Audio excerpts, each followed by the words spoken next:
अस्पतालों की मनमानी से आम आदमी परेशान है। निजी अस्पतालों के मोटे बिल के आगे आम इंसान बेबस हो जाता है, बल्कि निजी अस्पतालों में इलाज करवाने के चक्कर में इंसान कंगाल हो जाता है। गरीब इंसान तो निजी अस्पताल में इलाज कराने की सोचता ही नहीं, क्योंकि निजी अस्पतालों में इलाज काफी महंगा होता है।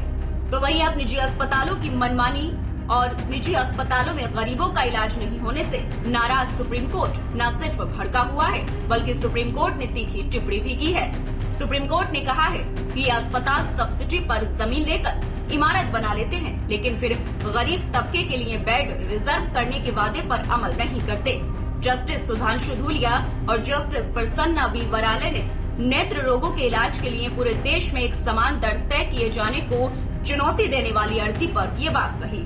सुप्रीम कोर्ट ने कहा, इन सभी निजी अस्पतालों को जब सब्सिडी पर जमीन लेनी होती है तो कहते हैं कि हम कम से कम 25% बेड गरीबों के लिए रिजर्व रखेंगे, लेकिन ऐसा कभी नहीं होता। ऐसा हमने कई बार देखा है।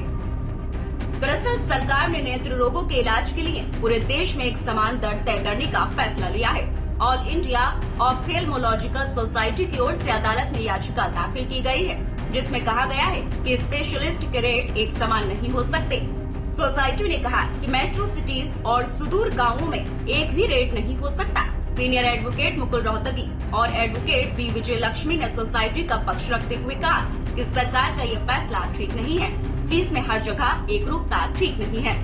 इसके अलावा कोर्ट ने इस मामले में केंद्र सरकार की राय लेने के लिए नोटिस भी जारी किया है और अगली सुनवाई के लिए 17 अप्रैल की तारीख तय की गई है। कोर्ट का कहना है कि इस मामले का व्यापक असर होगा। जस्टिस धूलिया ने कहा कि आखिर आप कैसे इस पॉलिसी को चैलेंज कर सकते हैं।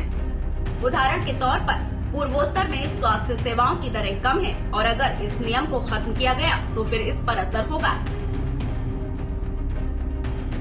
दरअसल देश में निजी अस्पतालों की महंगी फीस और सेवाओं पर पहले भी लोग चिंताएं जताते रहे हैं। ऐसे में शीर्ष अदालत की ये टिप्पणी अहम और महंगी स्वास्थ्य सेवाओं को आईना दिखाने वाला है।